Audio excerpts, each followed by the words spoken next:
You ready? Yes. Thank you. Thank you, members of the board, for the opportunity to speak today. I want to start by saying this is going to take more than 3 minutes, but the people behind me will continue with the contents of my speech. They're going to pick up where I left off, unless you, in the interest of efficiency, and I'm sure they will be okay with you deferring their time to me. We are having to do this in silos because there is so much to unpack. Today is the second silo. We came in December for the first. I want to talk about Quitman Public Schools and the behavior of the administrator who appeared before you.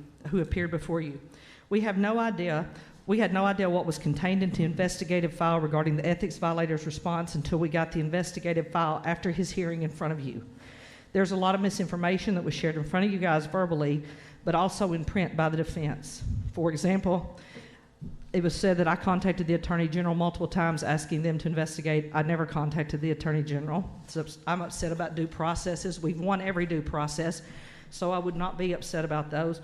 Or that the attorney had to send me a letter telling me to stop posting. I FOI'd that letter. No letter exists. So it was news to me. But I want to draw your attention to the document that is marked Quitman Junior High Football Locker Room Incident, September 24. It's behind the pink sheet in your binder.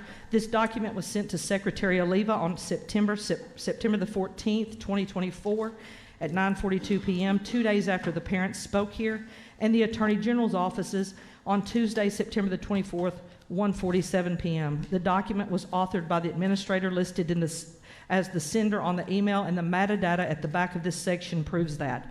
First, the title of the document is misleading. It wasn't an incident. It was multiple incidents that went on for months.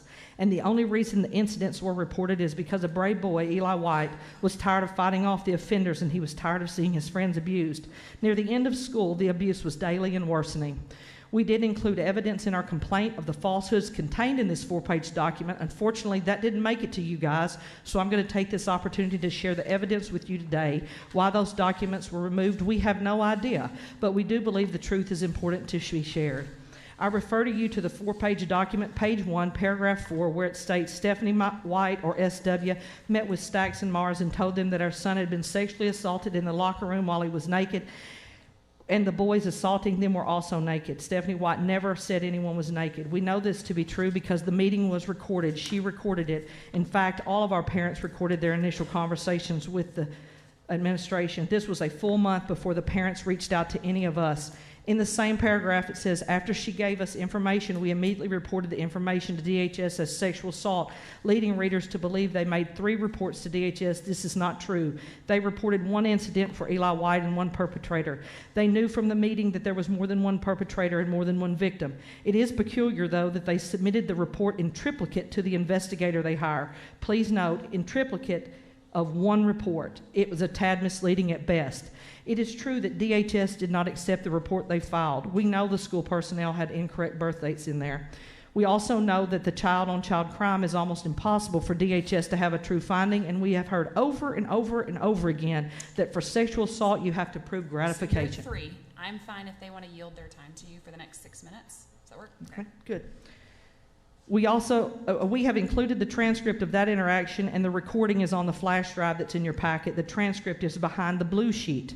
Moving on to page 2 of the 4-page document and the pink sheet. The document states that none of the students were special needs students and none of the students had IEPs or 504. Yet the administrator stood before this body and claimed some did. The behavior plans were mentioned in his defense before the board. You guys can watch the testimony. It's on your YouTube channel.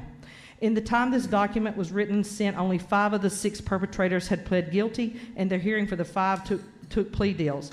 The 6th perpetrator didn't have a hearing until January the 28th, 2025. This is important because the author said that all 6 had taken plea for 3rd-degree misdemeanor and were assigned community service. We assume he did this to downplay what the perpetrators did to the victims. You can see on page 2, paragraph 5 of the 4-page document, fact. The 6th perpetrator did not go to court until long after his document was written and handed out. The perpetrators were charged with various counts of assault, harassment, and 3rd-degree battery, and they were sentenced to much more than community service. We've included the adjudication orders from the court behind the evidence that the statement was made that the statement the administrator made is false. They're behind the orange sheet. There may also have been more charges, but the police report that the SRO filed only listed 2 of the victims, despite there being 4 victims. The 2 victims left off of the police report did come to court, but they weren't allowed to speak because they weren't listed on the report. On this same page 2, paragraph 5, it states that the prosecuting attorney found no evidence of sexual assault. We were told they couldn't prove sexual gratification. It also states that AA, which I assume is me, pushed for sexual assault and hazing, but I never spoke at the initial hearing, never spoke in any of the hearings, and that's the only time I was in the courtroom. Perhaps the most egregious claim in my mind is the last paragraph of page 2. The administrator wrote this and sent it to Secretary of Education and the Attorney General's office that states Ms. White's son admitted in court that he had participated in the humping of other boys in the locker room. That is a lie. That is a flat-out lie, and the primary reason that we went back in September to the juvenile court to ask for him to issue an order stating that Eli White had never spoken in court. There were 6 separate orders because there were 6 cases, 1 for each of the perpetrator, and you will read that. The judge states Eli White never spoke in court. He never spoke in any of them. His parent gave an impact statement, and again, that impact statement did change because different perpetrators did different things to her child. But again, Eli White never spoke in court. You can see that behind the yellow sheet. There's another document that the administrator submitted in his ethics case that's 18 pages, and it's titled Facts. The title itself is laughable because it's full of untruths. But I will save those for another day with the exception of one. On page 7 of that document titled Facts, under the heading, page 17, second paragraph, it mentions that they provided a timeline. That's that 4-page document in the pink. He says that they go over the court, heard the judge question him, and he acknowledged that he humped one of the offenders. 2 times now. Again, the judge never spoke to Eli, and Eli never spoke to the judge. He never uttered a single word in court. It's bad enough that these boys were victimized by their teammates, but to be victimized over and over by the administration is incredibly egregious. This document is behind the green sheet. Back to the 4-page timeline document. On page 3, first paragraph, you will see that he claimed that I, Audie Alumbaugh, had violated a protective order by continuing to post about the case, and the judge set a case to review. This is not true.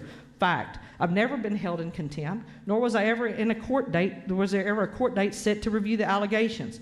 I was only in court for the initial hearing and have not been there and have not seen a protected order, and to mine and the judge's knowledge, I've never violated a judge's order as evidenced by the document provided by the court in your packet. We went back in September and the judge complied and said, no, there's never been that. That's a lie by the administrator in a seemingly pathetic effort to deflect from the failed leadership decisions of the district. Again, this is behind the yellow sheet. On page 3, paragraph 3, the 4-page document, it states, Ms. White attended the June school board meeting. She did. It says she had asked Mr. Truxler to be placed on the agenda because she wanted to know what punishment the boys had received, and he denied her request, but she came anyway.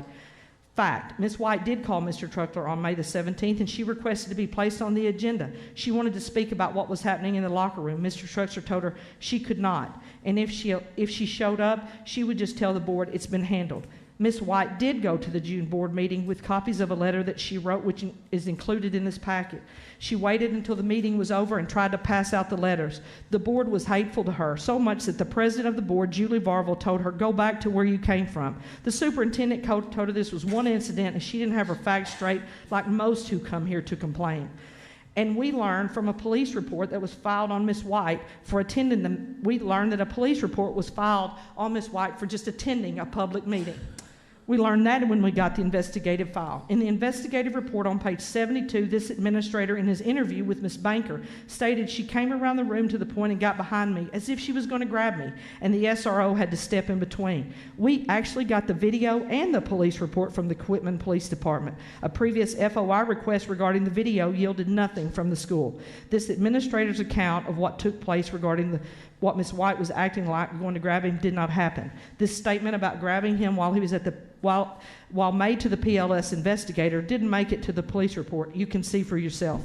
We've included a copy on the flash drive and the police report behind the blue sheet. You also have included in the transcript to the phone call made to Mr. Truxler to be on the agenda. The video of it is pinned at the top of the Arkansas Learns Facebook page. Let me interrupt you just a second. Is Liz also a part? Mm-hmm. And So is Amber. you have up to 15? Mm-hmm. They all defer their time?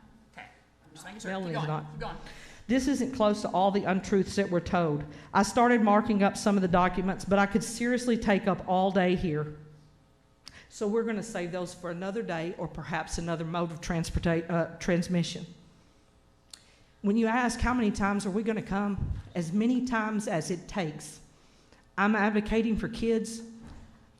They're advocating for their jobs.